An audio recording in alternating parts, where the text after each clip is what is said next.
Integrity, we will get customers who have integrity. Integrity is the foundation from which everything is built on. You better understand value. But at the end of the day, sales is a relationship business. It is a people business. It is an emotional business.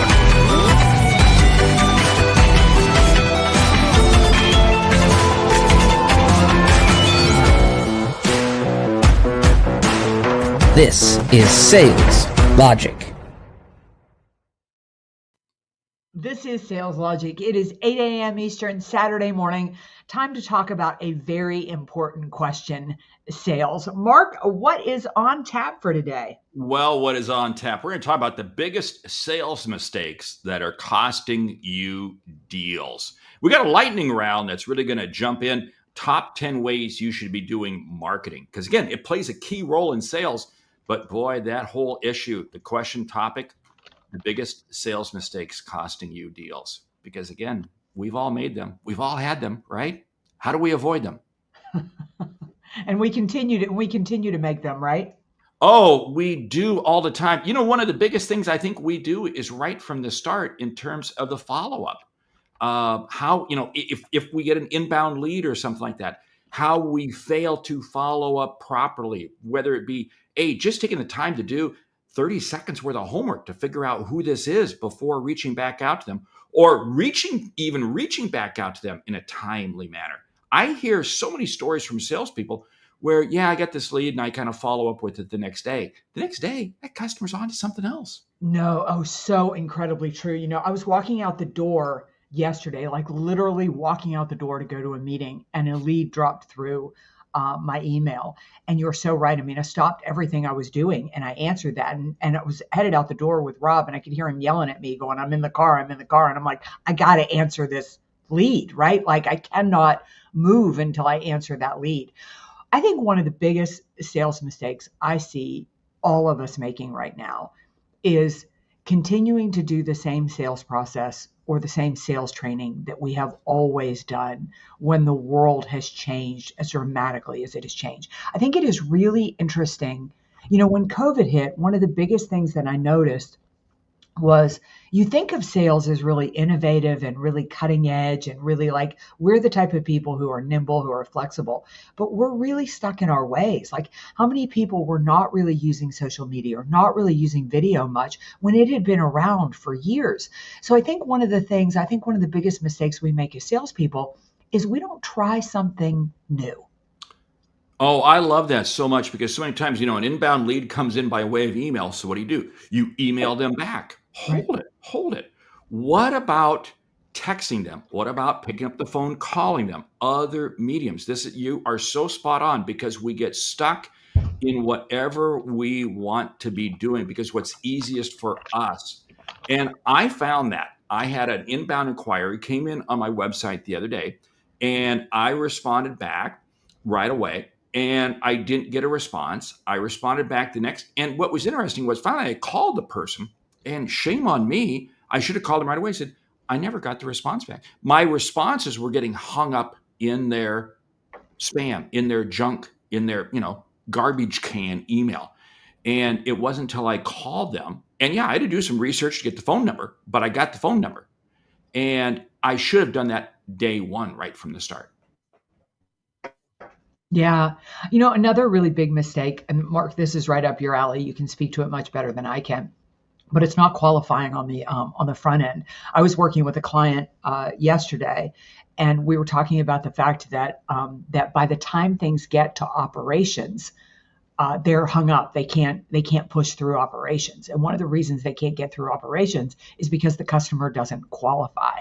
And so, I start every call with 9 qualifiers, and my prospects have to hit 6 of the 9 in order for me to move forward. I call it selling from a place of power rather than a place of need.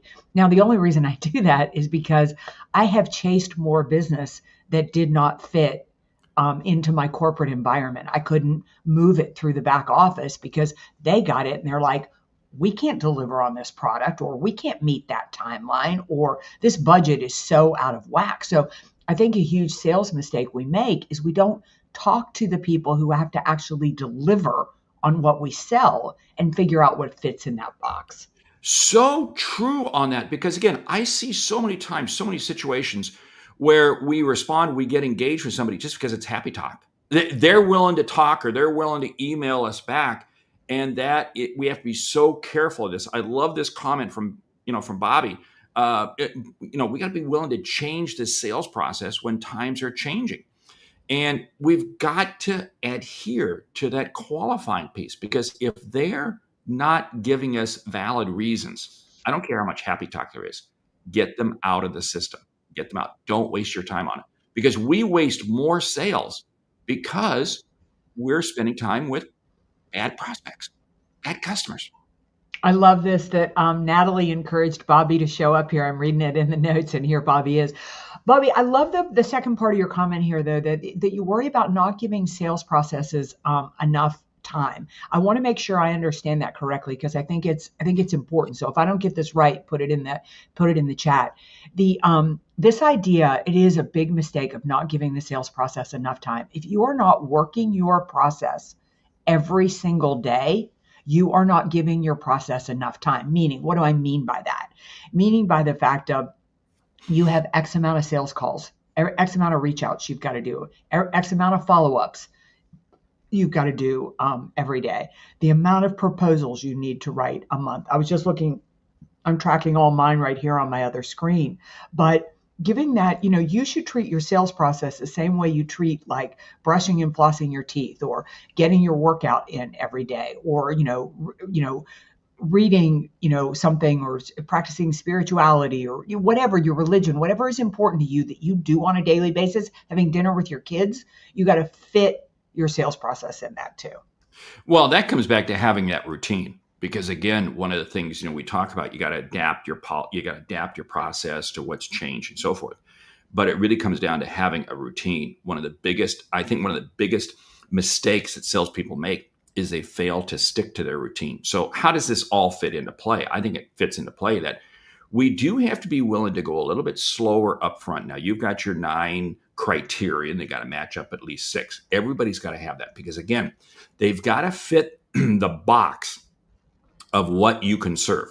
Don't go getting outside. Don't go getting outside your lane. But even once they're inside that box, once they fit your criteria, if you can't uncover that need in a relative period of time, and I'm going to give it time, but if I can't uncover that need and how I can serve them, then I do have to cut them loose. So I'm adhering to my process. I'm sticking to it, but I'm not going to stay just in the game for days and days and weeks and months on months if I'm not finding a way that I can help them. If I do have a way to help them, I'm going to stay in the game as long as it takes to get them.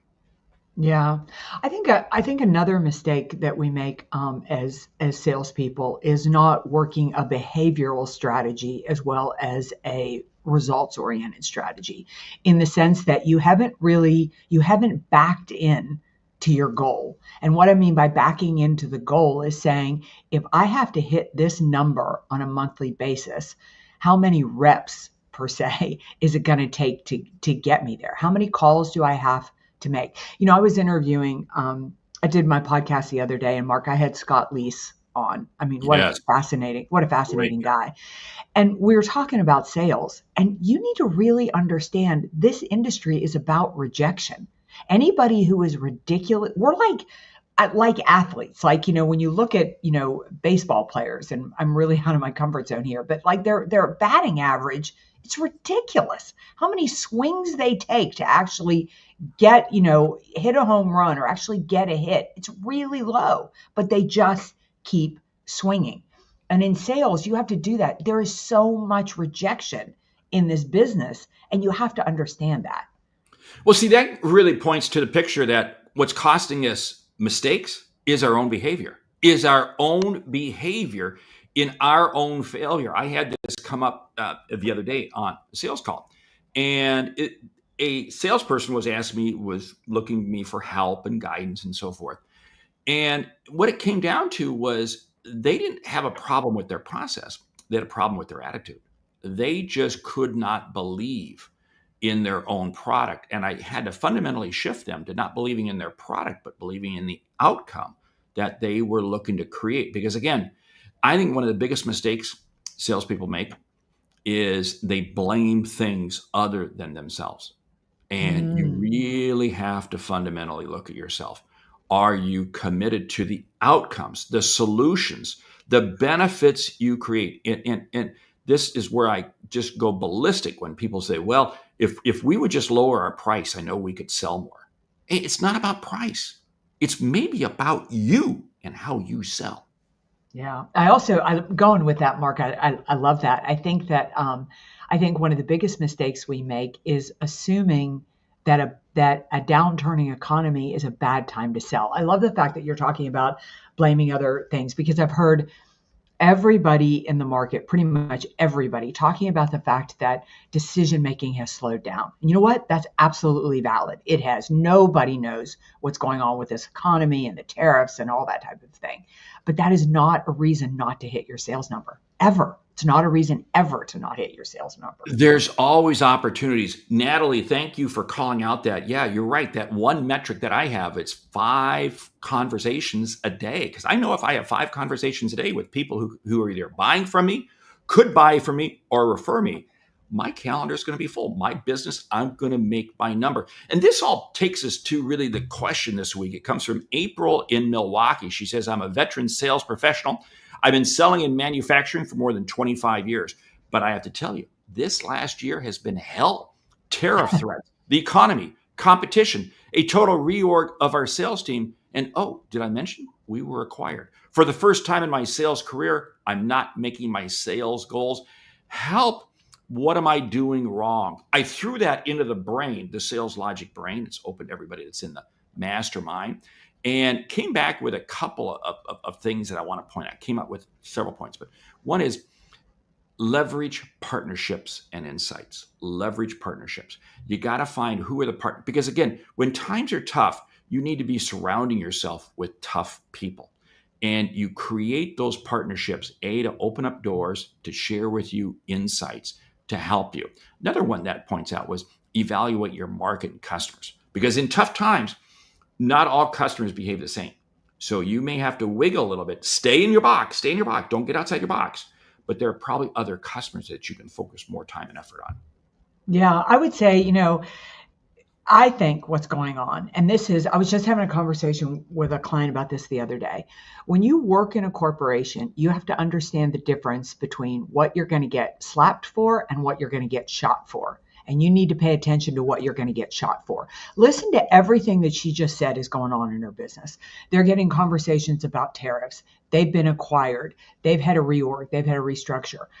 I believe that the reason she's not hitting her sales number is because she is being asked to do things or pay attention to things or go to meetings that have nothing to do with hitting her sales number. And what you have to do is look at everything that's on your to-do list every day and say, what is going to get me to the number that I need to hit? Because I call it the difference between getting slapped and shot, and that's probably so politically incorrect. So please don't send us any emails on how offensive I am. Listen to the message. Is that at the end of the day, as a salesperson, the only thing that the people who manage you care about is that you hit your number. And you need to pay attention to doing just those things rather than being distracted by everything else that's going on. Because these tariffs, the economy, all that kind of stuff, if you're restructuring, if you've been acquired, my God, you got to be in front of customers more than you were ever in front of customers, because you think you're overwhelmed and confused. They're massively overwhelmed and confused. So this is not the time to pull back. This is the time to push in. Well, that brings up a key point, because so many times when we see things out there happening and so forth, we think it's only about us. We think it's only our world. No, it's affecting our customers in the same way. And this means conversations have to happen more than ever. And this brings us back to really, the key topic, what are the biggest sales mistakes? Biggest sales mistakes is we're not getting out there enough, having enough conversations. I see too many salespeople hiding behind that stupid email response. Hey, I just wanted to check in. Hey, I just wanted to follow up. Pick up the phone, call them, or share with them, email them insights. Get them engaged in something. Don't sit there and play the sales game. Play the insight game to help them navigate through the same challenges that you're having. This is one of the biggest things that I see move people's business, because now what I'm doing is I'm also changing my mindset as a salesperson. I'm shifting my mindset from just selling. I got to close the deal, to now I'm helping customers. I'm helping people see things at a different level, in a different light. And it changes my mindset, and it changes the things that I hear. And I guarantee you it's going to open up more insights for you. The key thing is making sure that you're focused on being engaged with your customers, period. Yeah, I love, I want to call out Natalie's comment here because she is calling out Bryn Tillman, and Bryn Tillman's advice, always so helpful on LinkedIn. And if you are not active on LinkedIn, if you're not following Bryn Tillman's advice on LinkedIn, you are making one of the biggest sales mistakes. Also want to welcome Louise from Brazil. Thrilled to have you. Thrilled to have you here. So let's go ahead and keep talking about sales mistakes. I got to tell you, one of the biggest I think we're making right now is not listening. Now, this has always been a mistake of salespeople, but you have to understand that when an economy is uncertain, like it is right now, you have to listen even more, because it is a myth that people are not spending money. It is a myth that the budget is too tight. But the only way to get the budget to loosen up is to sell what the urgent need is. And you don't know what the urgent need is until you listen to the customer. So you go into that call and you've really got to listen to what they're concerned about. People will buy from you when they feel heard, they feel understood, and they feel valued. And the number one way we do that is by listening to people. And that takes us to this other piece that so many in the back of our mind, we're thinking price. Oh, it's a difficult economy and all this sort of stuff out there. Low price. Wrong.